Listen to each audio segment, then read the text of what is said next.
함께 하나님 말씀 보시겠습니다. 함께 보실 하나님 말씀은 사도행전 1장 1절에서 8절까지 말씀입니다. 한 절씩 교독하시겠습니다. 데오빌로여, 내가 먼저 쓴 글에는 무릇 예수께서 행하시며 가르치시기를 시작하심부터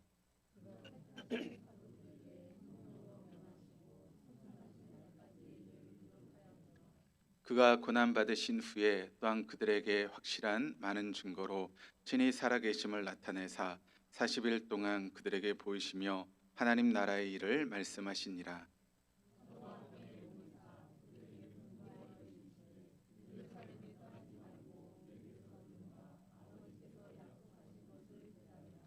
요한은 물로 세례를 베풀었으나 너희는 몇 날이 못되어 성령으로 세례를 받으리라 하셨느니라.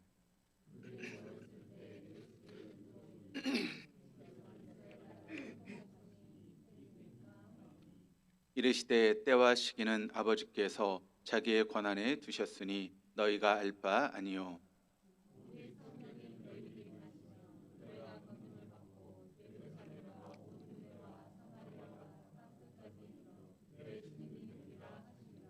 아멘. 할렐루야. 우리는 지금 마지막 때를 살고 있습니다. 이 마지막 때 하나님은 남은 자를 통해서 새 역사를 이루어 가십니다. 그렇다면 이 마지막 때의 남은 자는 누구일까요? 바로 영과 진리로 예배하는 사람. 영으로 예배한다라고 하는 것은 성령의 이끄심을 따라 예배하는 것이고, 진리로 예배한다라고 하는 것은 진리의 말씀 앞에 우리의 삶을 조종하고 또 그 말씀에 순종하는 것입니다. 오늘도 이 시간 성령의 이끄심을 따라 선포되는 진리의 말씀 앞에 여러분의 삶을 조종하시고 또 그 말씀에 순종하심으로 지금도 하나님께서 새 역사를 이루어 가시는 그 일에 우리 모두가 쓰임 받을 수 있기를 주님의 이름으로 축복합니다. 광고 시간에도 말씀을 드렸지만 저희 교회는 70주년 기념 임직식을 오후에 진행하게 됩니다. 하나님께서 6분의 임직자를 통해서 아마 일꾼을 세우시고 또 중요한 일을 맡기실 것입니다. 어떤 의미에서 우리가 보게 되면 지금까지 70년의 시간 동안 하나님께서 우리를 도우셨고 또 인도하셨고 또 하나님 일을 이루어 가셨습니다. 앞으로 또 새로운 70년을 하나님께서 이루어 가시고 또 인도해 나가실 줄 믿습니다. 그렇다면 우리가 그 일을 감당하기 위해서 여러 가지 새로운 그런 환경 가운데 주님의 일을 감당해야 되는데, 사실 저희 교회가 여러 가지 새로운 환경에 지금 놓여져 있는 가운데 있습니다. 그런 새로운 환경 가운데 우리가 붙잡아야 될 진리가 있다면 두 가지라고 말씀드렸죠. 하나는 말씀대로 살아가는 것입니다. 하나님 말씀이 어떻게 말씀하든지 말씀이 있으면 그대로 행하고 말씀이 없으면 하지 않는 말씀대로 살아가는 것입니다. 두 번째는 영혼 구원하여 제자 삼는 교회, 그것이 바로 우리가 붙들어야 될 중요한 진리라는 것이죠. 그런데 그 진리를 붙들며 살아가기 위해서 우리에게 중요한 세 가지 키워드가 있는데, 하나는 바로 하늘나라 공화국, 두 번째는 임시정부, 세 번째는 임시정부의 대사라고 하는 세 가지 키워드를 우리가 붙들 수 있어야 됩니다.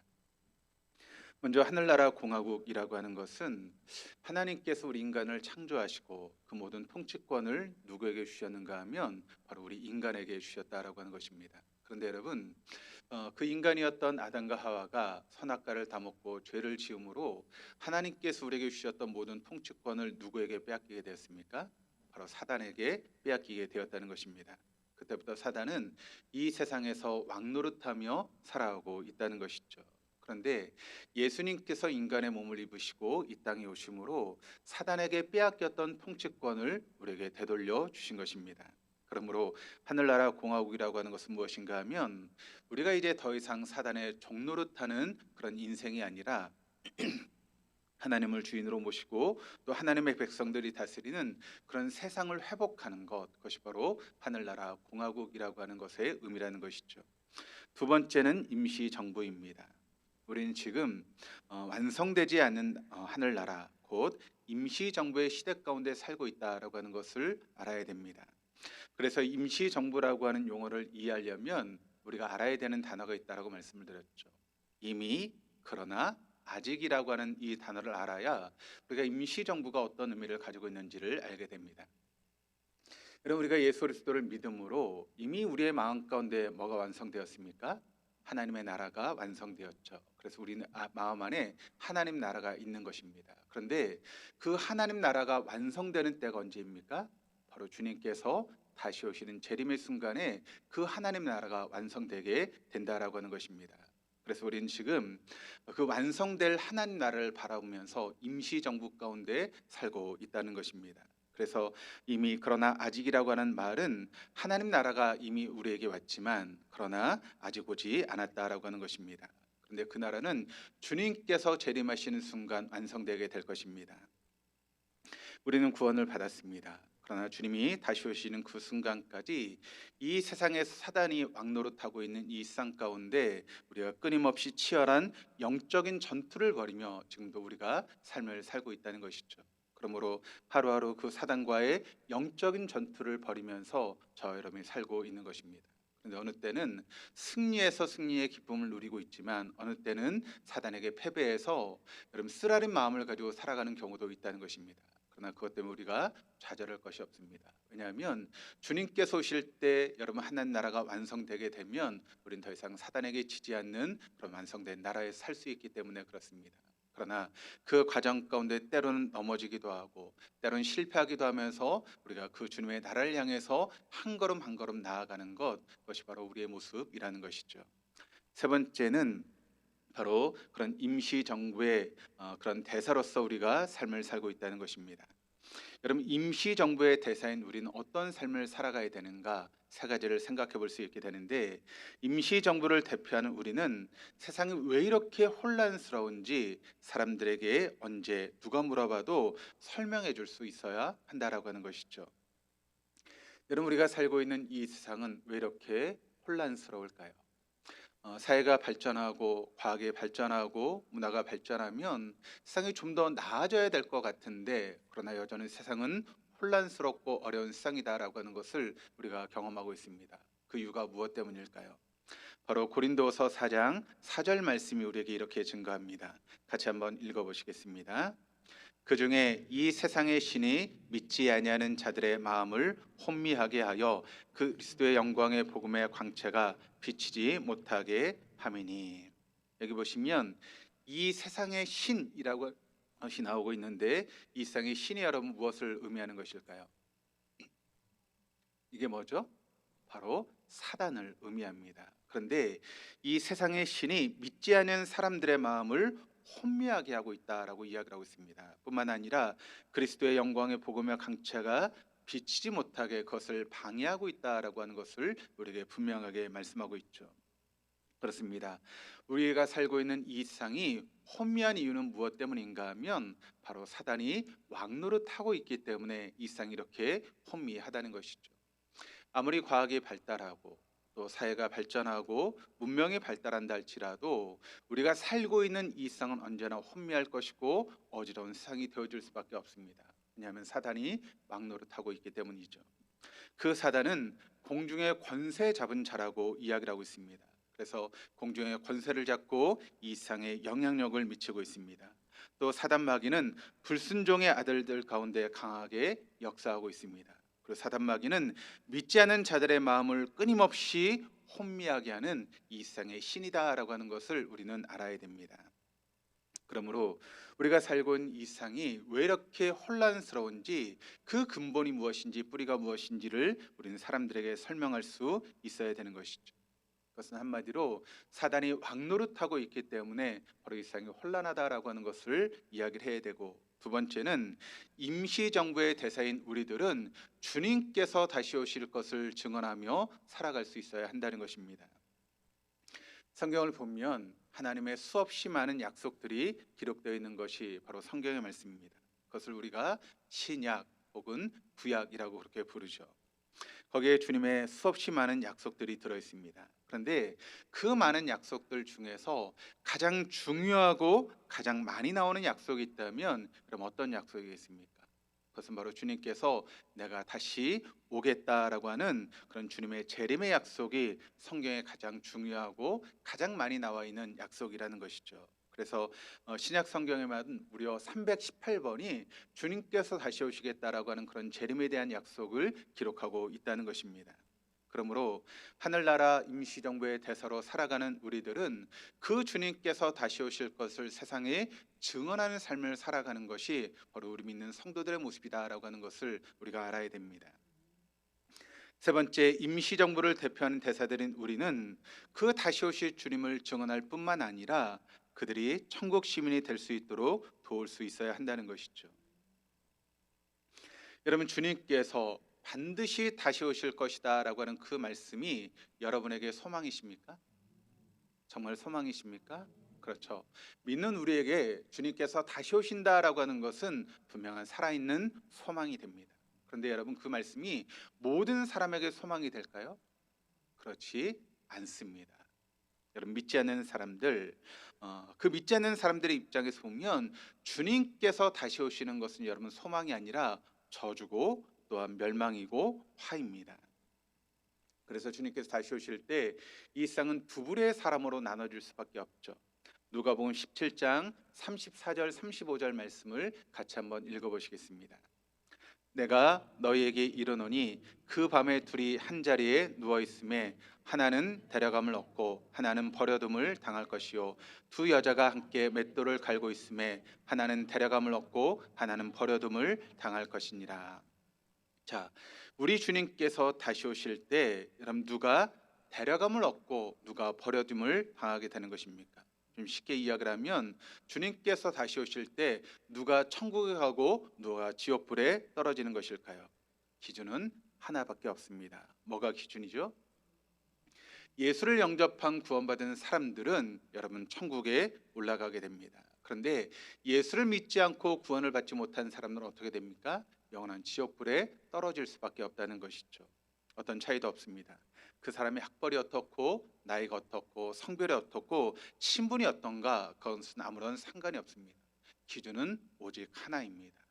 그 사람이 나이가 많아도 나이가 적어도 예수를 믿고 구원을 받았으면 천국에 갑니다. 그러나 그 사람이 나이가 많고 나이가 적어도 예수를 영접하지 않고 구원을 받지 못하면 그 사람은 지옥불에 떨어질 수밖에 없다라고 하는 것이죠.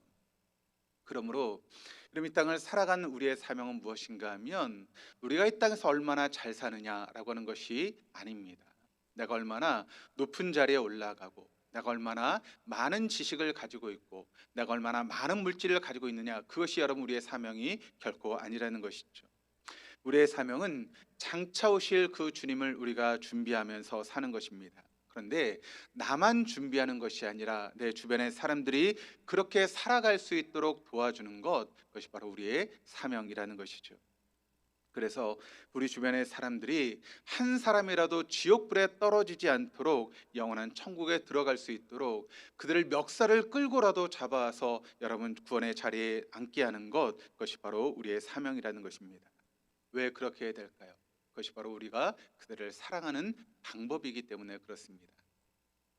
사랑하는 남편이, 사랑하는 아내가, 사랑하는 부모님들이, 또 사랑하는 우리의 자녀들이, 또 사랑하는 우리의 주변의 친척들이나 친구들이 영원한 지옥불에 떨어지지 않도록 여러분 그들을 붙들어서 하나님의 구원의 자리에 앉히는 것, 그것이 바로 우리가 해야 될 사명이고 가장 그들에게 줄 수 있는 가장 귀한 선물입니다. 사랑하는 우리 자녀들에게 좋은 여러분 재산을 물려주고 또 좋은 대학에 가게 하고 좋은 직장을 얻게 하는 것 물론 좋은 일입니다. 그러나 그것 때문에 여러분 그들이 구원을 얻지 못한다면 그것은 아무런 소용이 없습니다. 우리가 자녀에게 줄 수 있는 가장 귀한 것은 그들이 구원을 얻게 하는 것, 그것이 바로 우리가 줄 수 있는 가장 귀한 선물이다라고 하는 것을 알아야 되고 그것이 바로 우리가 그들을 가장 사랑하는 방법이다라고 하는 것을 알아야 됩니다. 그런데 우리가 이런 말씀을 들을 때마다 우리의 마음 가운데 여러분 기쁨이 있어야 됩니다. 근데 여러분의 모습을 보니까 전혀 기쁘지 않습니다. 이런 말씀을 들을 때마다 우리의 마음이 불편한 이유는 무엇 때문일까요? 여러분 당연한 일 아니겠습니까? 우리 자녀들 또 사랑하는 사람들이 구원을 얻어서 천국에 가는 것 당연한 일인데 왜 그런 말씀을 들을 때마다 우리의 마음 가운데 불편함이 남는 이유는 무엇 때문이겠습니까? 그런 말씀을 들을 때 우리만 불편할까요? 그렇지 않습니다. 2000년 전에 예수님의 제자들과 예수님을 따랐던 120명의 사람들도 불편한 가운데 이런 말씀을 들었습니다. 그래서 그 말씀을 들을 때마다 그들의 마음이 괴로움에 가득 차 있었다는 것이죠. 요한복음 14장 1절 말씀을 같이 한번 읽어보시겠습니다. 너희는 마음에 근심하지 말라. 하나님을 믿으니 또 나를 믿으라. 이게 무슨 뜻입니까? 여기 근심이라고 하는 단어가 나오고 있는데, 이 단어가 이제 헬라어로는 타라소라고 하는 단어를 쓰고 있고, 여기서부터 영어에 트러블이라고 하는 그런 단어가 파생되었습니다. 그러니까 너희 마음에 근심하지 말라라고 하는 이 말을 좀 풀어서 이야기를 하면, 너의 마음이 트러블로 가득 차도록 내버려 두지 말아라라고 하는 그런 이야기입니다. 그러니까 그 당시 예수님의 제자들과 예수님을 따랐던 무리들이 훨씬 더 그 마음이 불편하고 또 트러블이 있었다라고 하는 것을 우리에게 증거하고 있는 것이죠. 그런데 그렇게 불편했던 그 마음을 그들이 어떻게 해결할 수 있었습니까? 오늘 말씀에 그 해답이 나와 있는데, 우리 4절 5절 말씀을 같이 한번 읽어보도록 하시겠습니다. 사도와 함께 모이사 그들에게 분부하여 이르시되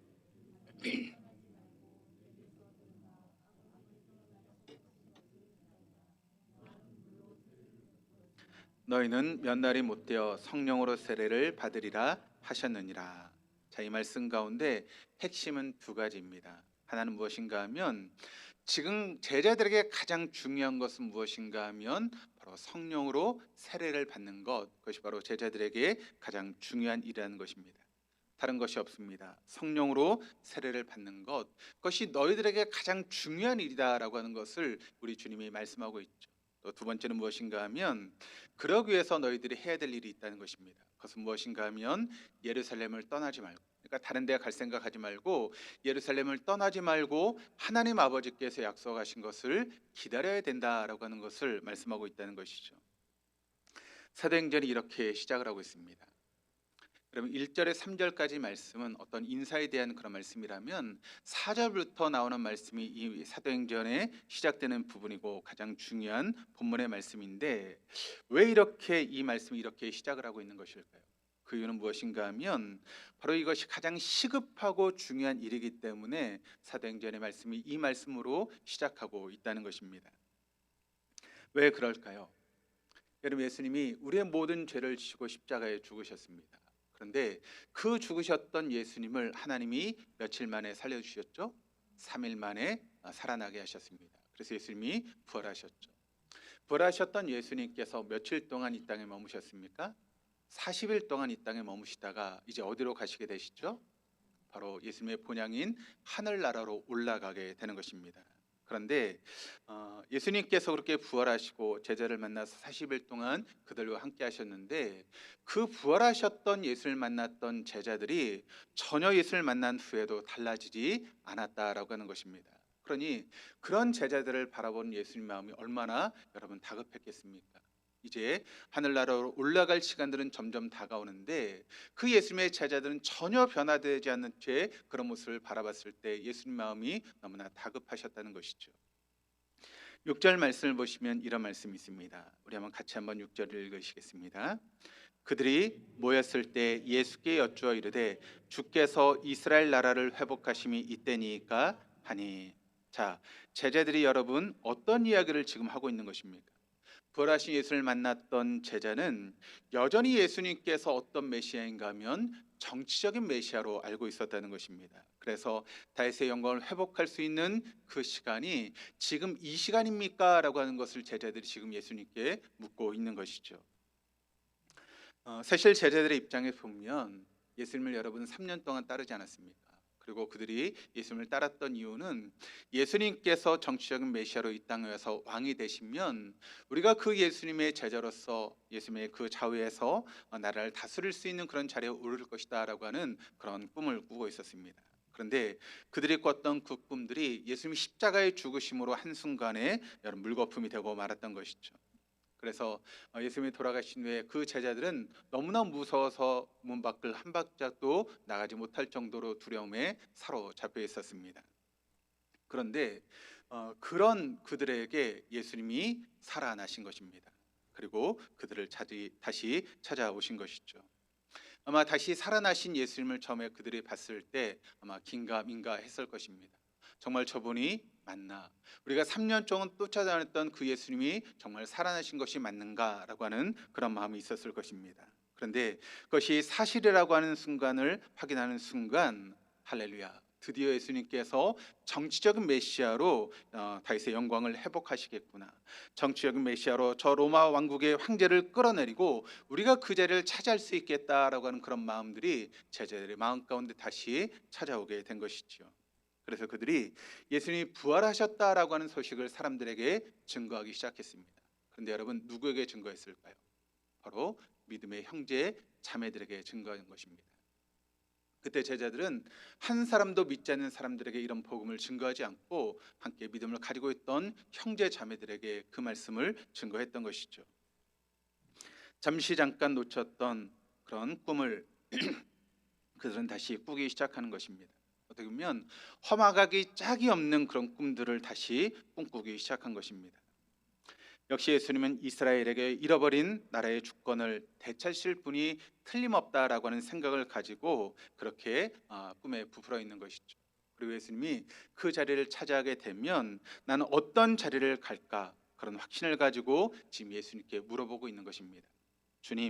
주님께서 이스라엘 나라를 되찾으실 때가 바로 지금입니까? 라고 하는 그런 질문을 제자들이 예수님께 던지고 있는 것입니다. 그런데 그런 질문을 받았던 예수님은 그 질문에 대답하지 않습니다. 오히려 그들의 질문에 대해서 개무시하시죠. 7절 말씀을 같이 한번 읽어보시겠습니다. 이르시되 때와 시기는 아버지께서 자기의 권한에 두셨으니 너희가 알 바 아니요. 이 말을 여러분 한 단어로 여러분 설명한다면 어떤 단어가 될까요? 관심거입니다. 그것은 너희들의 관심이 아니야. 그리고 단호하게 8절 말씀을 통해 이렇게 말씀하시죠. 같이 읽어보시겠습니다.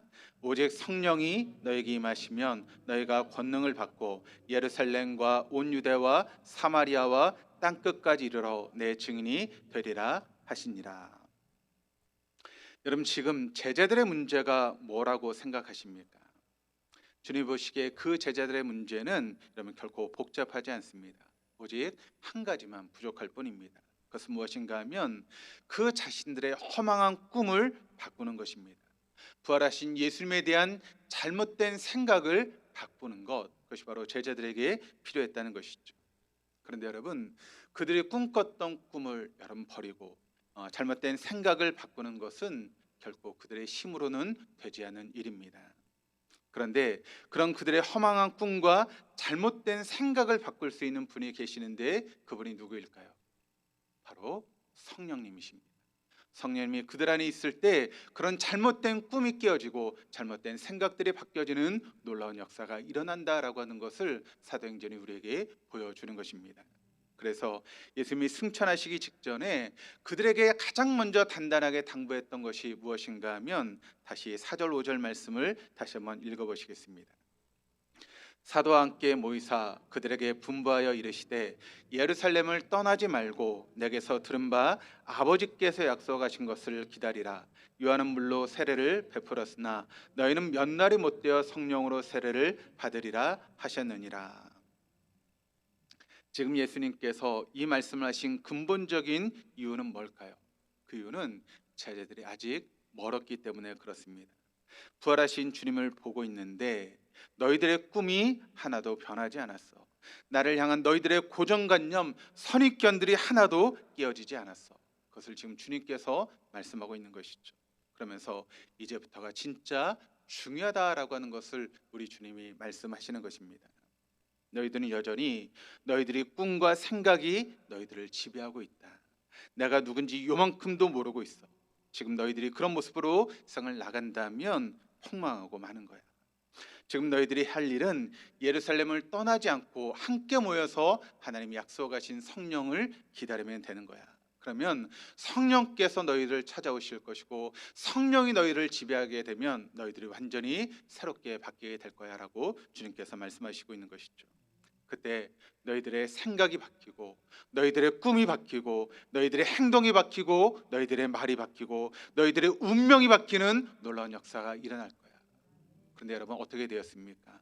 거기에 모인 사람들이 주님께서 말씀하신 대로 그 약속을 굳게 믿고 그들에게 찾아오실 성령님을 기다리기 시작했습니다. 하루가 지나고 이틀이 지나고 3일이 지나고 열흘째 되던데 주님께서 진짜 약속하신 그대로 성령께서 그들에게 찾아오신 것입니다. 8절 말씀 읽어보시면 오직 성령이 너에게 임하시면 너희가 권능을 받고, 여기 권능이라고 하는 단어가 나오고 있습니다. 그러니까 여러분, 성령이 우리에게 오실 때 우리에게 권능이 임하게 된다. 그런데 이 권능이라고 하는 단어가 어떤 단어인가? 헬라어로 찾아보면 듀나미스라고 하는 단어를 쓰고 있고, 이 듀나미스라고 하는 단어에서 영어에 다이너마이트라고 하는 단어가 나오게 되었다는 것입니다. 그러니까 여러분, 기도하고 있던 그 무리들에게 성령이 찾아오시자 그들의 마음 가운데 다이너마이트가 터지는 것 같은 놀라운 역사가 일어나게 되었다라고 하는 것입니다. 그러자 굳게 닫혀있던 그들의 마음이 뻥 터지기 시작합니다. 그 순간 그들의 고정관념이 깨지기 시작했고, 잘못된 꿈들이 벌어지기 시작했고, 선입견과 그들의 잘못된 메시아관, 그들의 모든 것이 한순간에 바뀌어진 놀라운 역사가 성령의 권능으로 나타나게 되었다라고 하는 것입니다. 그리고 나서 성령이 그들의 마음 가운데 예수님이 누구신지, 하나님 나라가 무엇인지 그것이 강력하게 그들의 마음 가운데 심겨지는 놀라운 역사가 일어나게 되었다라고 하는 것이죠. 그 순간 그 자리에 있었던 성령을 받았던 모든 사람들이 새롭게 변화되는 놀라운 역사가 일어나게 되었다는 것입니다. 어떻게 해요? 이어지는 말씀을 보니까 예루살렘과 온 유대와 사마리아와 땅끝까지 이르러 내 증인 예수님의 증인이 될 것이다 라고 하는 그 말씀 그대로 이루어지게 되었다는 것이죠. 그래서 성령 안에 새롭게 된 그 무리들이 어떻게 되었습니까? 예루살렘과 유대와 사마리아와 땅끝까지 이르러 복음의 증인이 되는 그런 삶을 살아갈 수 있게 되었다는 것이죠. 그리고 그래서 이스라엘의 정치적인 회복을 이야기하는 것이 아니라 하나님 나라의 꿈을 증거하는 그런 주님의 증인이 되는 삶을 살게 되었다라고 하는 것입니다. 여러분, 그래서 어떻게 되었을까요? 여러분, 그들의 발길이 닿는 곳마다 엄청난 변화가 시작되었다라고 하는 것을 우리에게 증거하고 있습니다. 그 제자들을, 그 무리들을 만났던 사람들마다 꿈이 변하고, 생각이 변하고, 말이 변하고, 행동이 변하고, 습관이 변하고, 운명이 변하는 그런 놀라운 역사가 일어나게 되었다라고 하는 것을 여러분 믿으시기를 바랍니다. 그런데 그게 끝이 아닙니다. 더 나아가서 결국 세상의 지도가 바뀌게 되었고, 세상의 역사가 바뀌게 되는 놀라운 역사가 일어나게 되었다는 것이죠. 그래서 여러분, 세상은 예수님이 오시기 전과 예수님이 오신 후로 변화되는 그런 놀라운 역사가 일어나게 되었다는 것입니다. 이제 말씀의 거울 앞에 여러분 자신을 비춰보시기를 바랍니다. 무엇보다 먼저 우리는 우리의 정체성과 사명을 확인할 수 있는 그런 삶을 살아가야 됩니다. 여러분, 이게 가장 중요하죠. 여러분, 우리의 정체성은 무엇입니까? 우린 누구라고요? 우리는 하나님 나라 공화국의 임시정부의 대사다라고 하는 것을 여러분 잊지 마시기를 바랍니다. 그렇다면 임시정부의 대사인 우리는 어떤 삶을 살아가야 하는 것일까요? 뭘 해야 됩니까? 바로 세상이 왜 이렇게 혼란스러운지를 설명할 수 있어야 된다라고 하는 것을 여러분 아셔야 됩니다. 여러분, 이 세상이 혼란한 것이 정치의 문제입니까? 여러분, 미국의 대통령을 잘못 뽑아서 이 세상이 이렇게 혼란할까요? 그렇지 않습니다. 어떤 사람을 대통령을 세워도 이 세상은 혼란할 수밖에 없습니다. 이 세상이 어려운 것이 여러분 경제 문제입니까? 경제가 어렵기 때문에 이 세상이 어려운 것입니까? 그렇지 않습니다. 이 세상이 혼란하고 어려운 것은 여러분 이 세상에 사단이 왕노릇하고 있는 세상이기 때문에 이 세상이 혼란하고 어렵다라고 하는 것을 우리는 알아야 하는 것이죠. 여러분, 그래서 때로는 그 사단이 통치의 영으로, 때로는 분열의 영으로, 때로는 음란의 영으로, 때로는 반문의 영으로 이렇게 저렇게 마음껏 휘두르고 있는 세상이 바로 우리가 살고 있는 세상이라는 것입니다. 그렇기 때문에 이 세상이 혼란하고 어려울 수밖에 없는 것이죠. 그런데 하나님 나라의 대사로서 살아가는 우리들은 분명하게 말할 수 있어야 됩니다. 이 세상이 혼란함에도 불구하고 우리 주님은 반드시 다시 오신다라고 하는 것을 우리가 말할 수 있어야 된다는 것이죠. 그래서 주님은 내가 속히 오리라, 내가 속히 오리라, 내가 속히 오리라 라고 하는 것을 요한계시록에 3번이나 이야기할 정도로 그렇게 말씀하고 있습니다. 우리 주님 반드시 다시 오십니다. 여러분, 이것이 우리에게 살아있는 소망입니다. 이게 우리가 붙들어야 될 여러분 소망이다라고 하는 것을 여러분 잊지 마시기를 바랍니다. 그런데 이것이 믿는 우리에게는 소망이지만 어떤 분들에게는 저주의 말씀입니다. 예수를 믿지 않는 사람들, 예수를 영접하지 않는 사람들, 여러분 그들이 얼마나 착한지, 얼마나 부자인지, 얼마나 많은 것을 가지고 있는지 그런 것은 상관이 없습니다. 마음속의 죄도 상관이 없습니다. 천국은 예수를 믿는 사람들만 가는 곳이 천국이기 때문에 그렇습니다. 그럼 이 말씀이 풀리지 않는 사람들이 우리 주변에 얼마나 많이 있습니까? 그 사람들에게 이 사실을 알려주는 역할을 감당하는 것이 바로 저와 여러분의 사명이다라고 하는 것을 잊지 마시기를 바랍니다. 그것 때문에 주님께서 우리를 구원하셨고 우리를 부르셨다라고 하는 것을 여러분 잊지 마시기를 바랍니다. 그렇다면 이런 삶을 살기 위해서 우리는 어떻게 해야 되는 것일까요? 묻지도 따지도 말고 기도할 수 있어야 합니다. 여러분 사도행전과 누가복음 누가 썼을까요? 누가가 썼습니다. 그래서 누가복음을 1편이라고 하고 사도행전을 2편이라고 이야기를 하죠.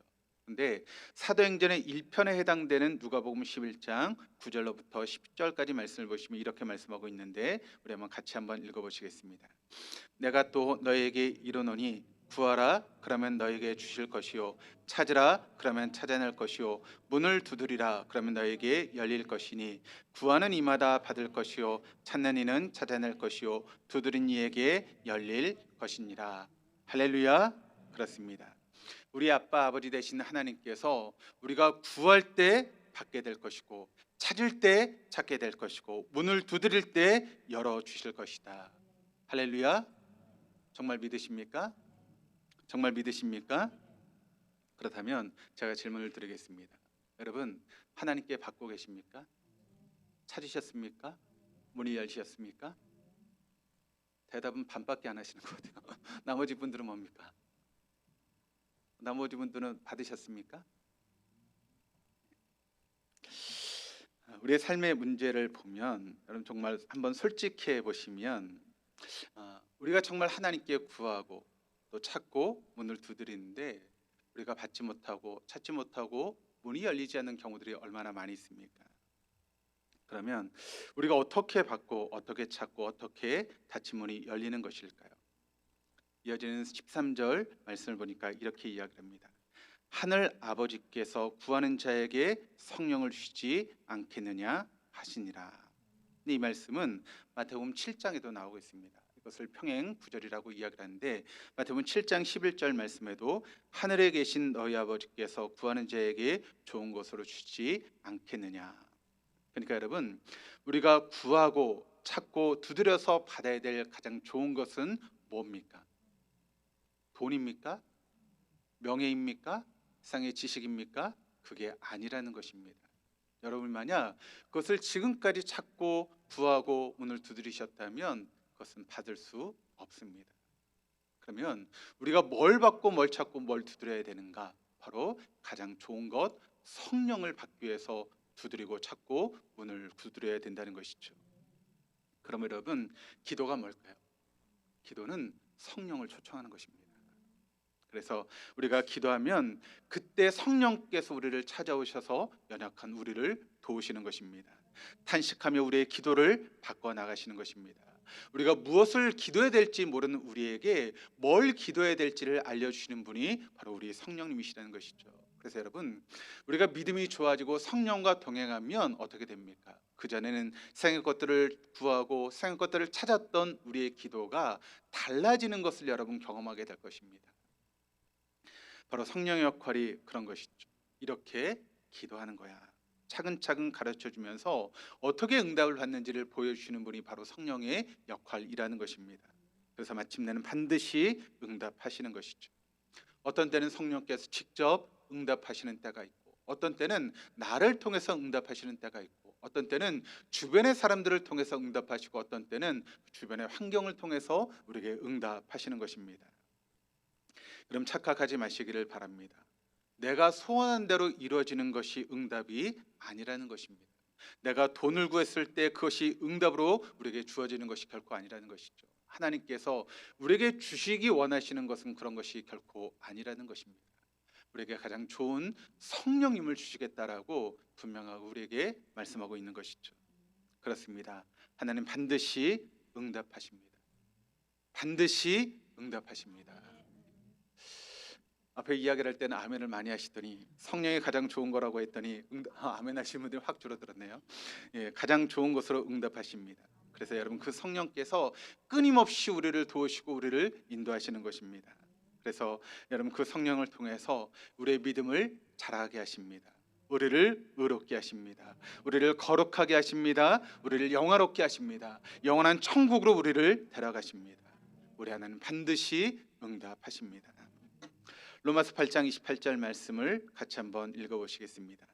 하나님을 사랑하는 사람들, 곧 하나님의 뜻대로 부르심을 받은 사람들에게는 모든 일이 서로 협력해서 선을 이룬다는 것을 우리는 압니다. 자, 이것이 여러분의 고백이 될 수 있기를 주님의 이름으로 축복합니다. 우리가 하나님 앞에 간구했을 때 우리가 원하는 대로 일이 이루어지지 않지만 그 성령께서 우리를 이끌어 가셔서 모든 것이 협력하여 우리에게 가장 좋은 선으로 역사하시는 그 하나님을 신뢰하고 믿는 우리 동덕교회 될 수 있기를 바랍니다. 그렇다면 여러분 우리가 어떻게 해야 됩니까? 뭘 해야 되죠? 기도해야죠. 기도해야 됩니다. 구약 성경에 보니까 사무엘이라고 하는 선지자가 나오고 있습니다. 그런데 여러분 그 사무엘이라고 하는 선지자가 어떤 이야기를 했죠? 내가 기도를 쉬는 죄를 결코 범하지 않겠다라고 그렇게 이야기를 하고 있습니다. 그럼 기도하기를 쉬는 것이 죄입니까? 그럼 우리가 기도를 하지 않으면 감옥에 갑니까? 아니면 우리 주민등록증에 빨간 줄이 그어집니까? 그렇지 않죠. 세상적으로 그것은 죄가 아닙니다. 그러나 영적으로 바라보면 기도를 쉬는 것은 가장 큰 죄가 됩니다. 기도를 쉬는 것은 살인한 죄보다 더 크고 강도짓 하는 죄보다 더 큽니다. 왜 그게 죄가 될까요? 왜 그게 가장 큰 죄가 될까요? 그것은 바로 그것은 하나님의 역사를 가로막는 죄이기 때문에 그렇습니다. 기도를 쉬면 하나님의 역사를 우리가 가로막는 것입니다. 주님께서 말씀하셨죠. 너희가 땅에서 매면 하늘에서도 매일 것이고 너희가 땅에서 풀면 하늘에서도 풀릴 것이다 라고 분명히 말씀하셨습니다. 그러니까 여러분 하나님께서 모든 계획을 다 세워놓으셨습니다. 그런데 그 모든 계획을 뭘 통해서 이루십니까? 바로 우리의 기도를 통해서 이루신다라고 하는 것입니다. 좀 쉽게 설명하면 하나님께서 여러분 하늘 창고에 온갖 보화를 다 쌓아 놓으셨습니다. 그리고 열쇠까지 우리에게 주셨습니다. 그래서 우리가 그 열쇠를 가지고 하늘의 창고의 문을 열면 그 하늘의 모든 보화가 누구의 것이 됩니까? 바로 나의 것이 되는 것이죠. 그런데 우리가 그 열쇠를 하나님께서 우리에게 맡기셨는데 그 열쇠를 사용하지 않습니다. 그 열쇠로 그 창고의 문을 열지 않습니다. 그러면 그 하늘의 창고에 온갖 보화가 쌓여 있어도 그것이 내 것이 됩니까? 되지 못합니까? 되지 못하는 것이죠. 주님은 우리에게 말씀하십니다. 너 이것을 열면 이 안에 있는 모든 것들이 다 넣을 것이야. 네가 마음대로 쓸 수 있는 거야. 그리고 열쇠를 주셨는데 그 열쇠를 우리가 지금 사용하지 않는 것입니다. 여러분 그 열쇠가 뭘까요? 바로 기도입니다. 기도가 하늘의 창고를 여는 열쇠라고 하는 것을 여러분 잊지 마시기를 바랍니다. 그렇다면 우리가 기도해야 되겠습니까? 하지 말아야 되겠습니까? 기도하시겠습니까? 안 하시겠습니까? 반만 대답하시네요. 다시 한번 기도하시겠습니까? 하지 않으시겠습니까? 기도하시기를 바랍니다. 다른 건 몰라도 기도를 쉬는 죄만은 결코 범하지 마시기를 바랍니다. 하나님 지금도 그런 사람들, 기도하는 사람들을 통해서 지금도 역사하시는 그런 분이십니다. 성령님은 그런 사람들을 통해서 끊임없이 새 역사를 이루어 가고 계십니다. 오직 성령이 너에게 임하시면 너희가 권능을 받고, 그러니까 여러분 성령께서 우리 안에 오실 때, 우리가 기도함을 통해 성령이 우리 안에 오실 때 우리 마음속에서 성령께서 다이너마이트를 터뜨려 주신다는 것입니다. 그때 우리의 허망한 꿈들이 깨어지게 되고 우리의 잘못된 생각들이 바뀌기 시작하고 우리의 잘못된 어리석은 행동들이 변화되어지는 놀라운 역사가 우리에게 일어나게 된다는 것이죠. 그때부터 우리에게 하늘나라의 꿈, 하늘나라의 놀라운 축복, 하나님의 지혜, 하나님의 생명을 마음껏 심어주는 놀라운 역사가 우리에게 일어나게 됩니다. 그럼 내가 여러분 어떻게 되는 것일까요? 바로 그런 사람들을 통해서 어디를 가든지 새로운 역사가, 새로운 변화가 시작되게 된다라고 하는 것입니다.